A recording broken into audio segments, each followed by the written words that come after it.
Hi friends, welcome to my channel. நம்ம இன்றைக்கி என்ன பார்க்க போகிறோன்னா, பெருசாக டிஷ்ஷெல்லாம் எதுவும் இல்லைங்க. ஆனால் இது இல்லாமல் எந்த டிஷ்ஷும் எந்த குழம்புமே முழுமை பெறாதுன்னு சொல்லலாம். அப்படி என்னென்னு பார்க்குறீங்களா? பெருசாக ஒன்றும் இல்லைங்க, நம்மளோட கட்டி பெருங்காயம் தான். பெருங்காய பொடி இல்லாமல் நம்மளால் எந்த டிஷ்ஷுமே செய்ய முடியாது. செய்ய முடியாதுன்றதை விட எந்த டிஷ்ஷுமே முழுமை பெறாதுன்னு சொல்லலாம்.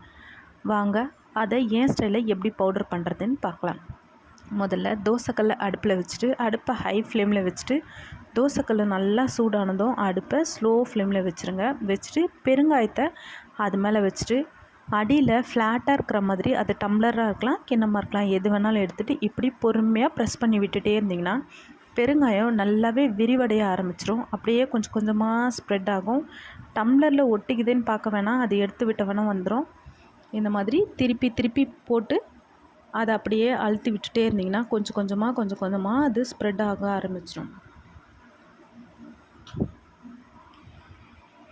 பெருங்காய பொடியை கடையில் வாங்குறத விட வீட்டிலே செய்யும்போது நமக்கு மனசுக்கும் ஒரு திருப்தியாக இருக்கும், சின்னதாக ஒரு ஹாப்பியாக இருக்கும்.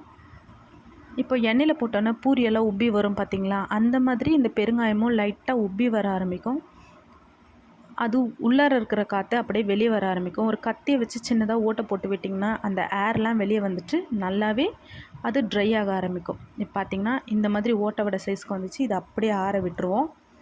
ஆறுனதுக்கப்புறம் இப்படி உடச்சி பார்த்திங்கன்னா இந்த மாதிரி உடைய ஆரம்பிச்சிடும். இதை சின்ன சின்ன பீஸாக உடச்சிக்கோங்க. கரெக்டான பக்குவம்னு பார்த்திங்கன்னா உடைக்கும் போது நல்ல சவுண்ட் வரும். வேஃபர் பிஸ்கெட் உடைக்கும் போது வரும் இல்லைங்களா, அந்த மாதிரி உடைய ஆரம்பிச்சிடும். இது சின்ன சின்ன பீசஸாக வச்சு மிக்ஸி ஜாரில் சேர்த்துக்கோங்க. இந்த மாதிரி எல்லா பெருங்காயத்தை மிக்ஸி ஜாரில் சேர்த்துட்டு